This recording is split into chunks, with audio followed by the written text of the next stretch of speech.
ये एपिसोड भी स्टार्ट होता है बिल्कुल उसी सीन से जहाँ पर हम देखते हैं कि फैंग के वो दोनों सिल्वर स्ट्रीम गार्ड्स बहुत ही ज्यादा स्पीड के साथ लीडर होंग और वॉरियर ली शन की तरफ जा रहे होते हैं। अब व्यू चेंज होता है, हम देखते हैं लीडर होंग और वॉरियर ली शन को जो कि उस गोल्डन हॉर्न बहमूद के साथ फाइट कर रहे थे और इनकी ये फाइट काफी ज्यादा स्पीड में हो रही होती है। लीडर होंग और वॉरियर ली शन उस गोल्डन हॉर्न बहमूद के ऊपर बार बार अटैक कर रहे थे और वो गोल्डन हॉर्न बहमूद उनसे बचकर भाग रहा था, यानी कि वो इनके अटैक्स को डोज करने की कोशिश कर रहा होता है। लेकिन लीडर होंग उसे वहाँ से बचकर भागने नहीं देते और उस पर अटैक करने लगते हैं। लीडर होंग का अटैक काफी ज्यादा पावरफुल होता है जिसकी वजह से उस गोल्डन हॉर्न बहमूद की स्किन पर कट्स लगने लगते हैं। वो गोल्डन हॉर्न बहमूद ये देखकर वहाँ पर जोर के साथ चिल्लाने लगता है और फिर वहाँ से बचकर भागने लगता है। लेकिन अब वॉरियर ली शन उसका पीछा करते हैं और उस पर अपनी स्वॉर्ड से अटैक करते हैं जो कि उन्हें लू और फैंग ने दी थी। इसकी वजह से हम देखें उस गोल्डन हॉर्न बहमूद को काफी ज्यादा इंजरी होने लगती है और वो वहाँ पर जोर जोर के साथ रोर करने लगता है। वॉरियर ली शन फिर भी नहीं रुकते और अपनी फुल पावर को अनलीश करते हुए उस गोल्डन हॉर्न बहमूद की बॉडी पर अटैक करते रहते हैं। वो गोल्डन हॉर्न बहमूद वहाँ से बचकर आसमान में चला जाता है और वहाँ पर जाकर अपनी पावर्स को रिलीज करता है जिसकी वजह से लीडर होंग और वॉरियर ली शन पीछे हट जाते हैं। ये मौका पाकर वो गोल्डन हॉर्न बहमूद अपने हॉर्न की पावर को यूज करता है और वहाँ पर अपने हॉर्न की पावर्स की वजह से एक पावरफुल अटैक बनाता है और लीडर होंग और वॉरियर ली शन पर अटैक करता है। लीडर होंग और वॉरियर ली शन उस अटैक को अपनी तरफ आता हुआ देखकर अपने अपने अटैक्स को रेडी करते हैं और फिर अपनी डोमेन्स और अटैक्स को मर्ज करके उसके इस अटैक का सामना करते हैं, जिसकी वजह से हम देखते हैं कि उस मॉन्स्टर और इनका ये अटैक एक दूसरे के साथ टकराता है और वहाँ पर नलीफाई हो जाता है, यानी कि ये दोनों अटैक्स किसी को भी हिट नहीं कर पाते। अब लीडर होंग और वॉरियर ली शन अपनी फुल पावर्स को अनलीश करते हुए अपनी डोमेन्स का यूज करते हैं और उस गोल्डन हॉर्न बहमूद को पकड़ने की कोशिश करते हैं, लेकिन वो वहाँ से बचकर भाग जाता है। तो ये देखकर लीडर होंग और वॉरियर ली शन काफी ज्यादा स्पीड के साथ उसके सामने आ जाते हैं और उस पर अपने अपने वेपन से अटैक कर देते हैं। इनके इस अटैक को रोकने के लिए वो गोल्डन हॉर्न बहमूद अपने हॉर्न को सामने कर देता है, जिसकी वजह से इनके अटैक्स उस गोल्डन हॉर्न बहमूद के हॉर्न के साथ टकराते हैं और वहाँ पर एक जोरदार ब्लास्ट होता है, जिसकी वजह से लीडर होंग और वॉरियर ली शन काफी ज्यादा पीछे चले जाते हैं। लेकिन उस मॉन्स्टर को कोई भी फर्क नहीं पड़ता और फिर वो स्पीड के साथ इनकी तरफ आगे बढ़ जाता है। यहाँ पर हम देखते हैं कि लीडर होंग और वॉरियर ली शन और उस गोल्डन हॉर्न बहमूद इन तीनों की ये फाइट इतनी ज्यादा स्पीड में हो रही होती है कि उन्हें मालूम भी नहीं होता और वो फाइट करते करते ऊपर स्पेस में आ जाते हैं, जहाँ पर वो बीस्ट इन दोनों पर अटैक करता है। लेकिन लीडर होंग और वॉरियर ली शन उसके इस अटैक को डोज कर लेते हैं और इसका ये अटैक जाकर एक सैटेलाइट पर लगता है, जिसकी वजह से वो सैटेलाइट भी वहाँ पर डिस्ट्रॉय हो जाती है। इस सैटेलाइट के डिस्ट्रॉय होने की वजह से हम देखते हैं कि अर्थ पर मौजूद लोग अब लीडर होंग और वॉरियर ली शन और इस बीस्ट के दरमियान फाइट को नहीं देख पा रहे थे क्योंकि उनकी ये सैटेलाइट डिस्ट्रॉय हो चुकी थी। वहीं दूसरी तरफ हमें उन तीनों की फाइट का सीन दिखाया जाता है, जहाँ पर हम देखते हैं कि इनकी ये फाइट वाकई में ही काफी ज्यादा आइकॉनिक लेवल पर हो रही थी। हमें इन तीनों की ये फाइट ऊपर स्पेस में से दिखाई जा रही थी क्योंकि इन तीनों की ये फाइट काफी ज्यादा स्पीड में हो रही होती है। लीडर होंग और वॉरियर ली शन उस गोल्डन हॉर्न बहमूद पर बार बार बिना रुके अटैक कर रहे थे ताकि उसे इंजर्ड कर पाए। तभी हम फैंग और बुबाता को देखते हैं। बुबाता फैंग के कंधे पर आकर उसे बताती है कि ये गोल्डन हॉर्न बहमूद अभी ज्यादा टाइम पहले पैदा नहीं हुआ, यानी कि इसे बॉर्न हुए ज्यादा टाइम नहीं हुआ, इसीलिए इसके पास इतना ज्यादा टाइम नहीं था कि ये अटैक मूव्स को याद कर पाए, जिसकी वजह से ली शन और होंग को एक एडवांटेज मिल रहा है कि इस मॉन्स्टर को ज्यादा फाइटिंग मूव्स नहीं आते और वो इस मॉन्स्टर के साथ अच्छे से फाइट कर पा रहे हैं। इसी वजह से वो गोल्डन हॉर्न बहमूद उनसे बचकर भागने की कोशिश कर रहा है और साथ ही साथ ली शन और होंग अपने डोमेन्स को यूज करते हुए इस गोल्डन हॉर्न बहमूद के साथ फाइट कर रहे हैं, जिसकी वजह से इस गोल्डन हॉर्न बहमूद का उनके साथ फाइट कर पाना और भी ज्यादा डिफिकल्ट होता जा रहा है।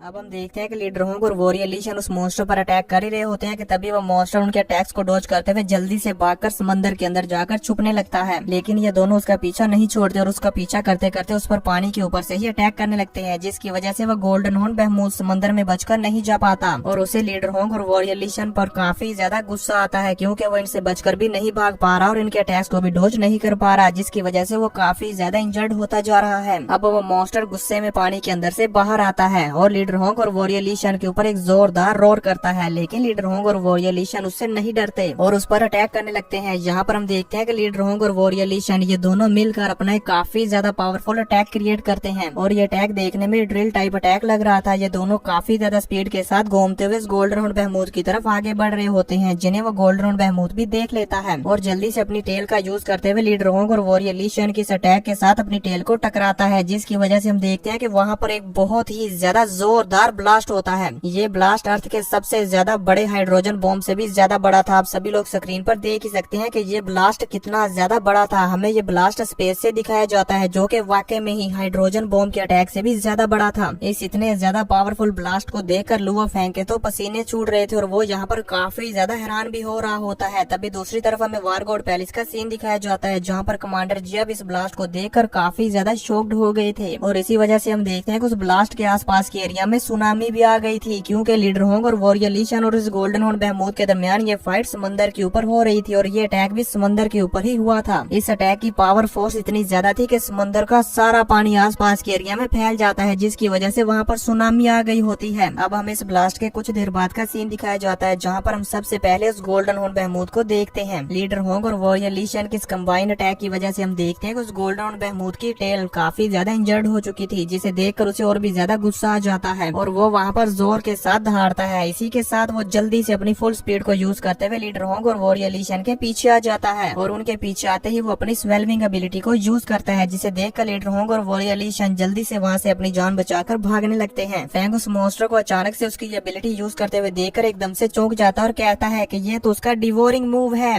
लीडर होंग और वॉरियर ली शन उसकी इस स्वेल्विंग एबिलिटी से बचकर भागने की कोशिश करते हैं, लेकिन वो वहाँ से बचकर नहीं भाग पा रहे थे, क्योंकि इस मॉन्स्टर की ये स्वेल्विंग एबिलिटी का प्रेशर काफी ज्यादा था और वो उसके मुंह में खींचे जा रहे थे, जो देखकर वॉरियर ली शन कहते हैं ब्रदर होंग। ली शन की ये बात सुनकर लीडर होंग समझ जाते हैं कि अब हम इस मॉन्स्टर से बचकर नहीं भाग सकते और अगर हम इस मॉन्स्टर के मुंह में चले गए तो फिर हम यहीं पर मारे जाएंगे। इसलिए लीडर होंग जल्दी से वहाँ पर अपनी स्पेस रिंग को यूज करते हैं, जिसकी वजह से हम देखते हैं कि वहाँ पर एक काफी ज्यादा बड़ा पोर्टल ओपन हो जाता है, जिस पोर्टल के अंदर से स्पेसशिप्स का पुराना मलबा बाहर आने लगता है, जिसे देखते हुए बबाता कहती है ये तो स्पेसशिप्स का मलबा है और ये बहुत ज्यादा मेटल है, इतना ज्यादा मेटल, ये तो 10 स्पेसशिप्स को बनाने के लिए काफी है। बबाता यहाँ पर इतने ज्यादा मेटल को देखकर हैरान हो रही होती है कि वहीं दूसरी तरफ हम देखते हैं वो गोल्डन हॉर्न बहमूद काफी ज्यादा स्पीड के साथ उस सारे मेटल को निगलता जा रहा था। फैंग उस मॉन्स्टर को इस तरह से उस मलबे को निगलते हुए देखकर कहता है डोंट वरी ब्रदर होंग, मैंने आपको स्पेस रिंग को पहले से रेडी करके दिया हुआ है इस गोल्डन हॉर्न बहमूद की डिवोरिंग एबिलिटी से बचने के लिए। अभी तो बस इस स्टोरेज रिंग से मलबा निकलना स्टार्ट हुआ है, आगे आगे देखे होता है क्या। अब हम देखते हैं लीडर होंग और वॉरियर ली शन को, जो कि उस मलबे के अंदर ही होते हैं और वो मॉन्स्टर उस मलबे को बहुत ही ज्यादा स्पीड के साथ निगल रहा होता है। लीडर होंग उस मॉन्स्टर को इस तरह से मलबे को निगलते हुए देखकर कहते हैं इस गोल्डन हॉर्न बहमूद की ये स्वेल्विंग एबिलिटी लिमिटेड है। ये कहते साथ ही लीडर होंग और वॉरियर ली शन उस मलबे से बचते हुए वहाँ से बाहर आने लगते हैं। वहाँ से बचकर बाहर आते आते लीडर होंग कहते हैं कि इस मेटल का वेट अर्थ के मेटल से 100 टाइम्स ज्यादा है और ये मॉन्स्टर काफी ज्यादा मलबा निगल रहा है, इसकी वजह से इसका इनर वर्ल्ड पूरी तरह से कोलैप्स हो जाएगा। तभी हम देखते हैं उस बीस्ट को इतना ज्यादा मलबा निकलने की वजह से काफी ज्यादा पेन हो रहा था और वो वहाँ पर जोर के साथ दहाड़ रहा होता है, लेकिन उसकी ये स्वेल्विंग एबिलिटी अभी भी खत्म नहीं हो रही थी। तभी वॉरियर ली शन उस मॉन्स्टर की तरफ और ज्यादा मलबे को धकेलते हुए कहते हैं खाओ खाओ ये सारा खा जाओ, मैं तुम्हें और भी ज्यादा मलबा निगलने के लिए देता हूँ। ये कहते हुए वॉरियर ली शन वहाँ पर और भी ज्यादा मलबे को उस मॉन्स्टर की स्वेल्विंग एबिलिटी की तरफ भेजने लगते हैं। इसी के साथ साथ हम देखते हैं लीडर होंग वहाँ पर काफी सारे हाइड्रोजन बॉम्ब्स को भी उस मलबे में शामिल कर देते हैं। ये सारे हाइड्रोजन बॉम्ब उस मॉन्स्टर के सेकंड फेज की तरफ जाने लगते हैं। अगर ये मॉन्स्टर इन सारे हाइड्रोजन बॉम्ब्स को निगल गया तो मुझे लगता है कि ये यहाँ पर मारा जाएगा। तो दोस्तों देखेंगे नेक्स्ट एपिसोड में कि क्या ये मॉन्स्टर इतने ज्यादा मलबे को निगलने की वजह से यहाँ पर मारा जाता है या नहीं।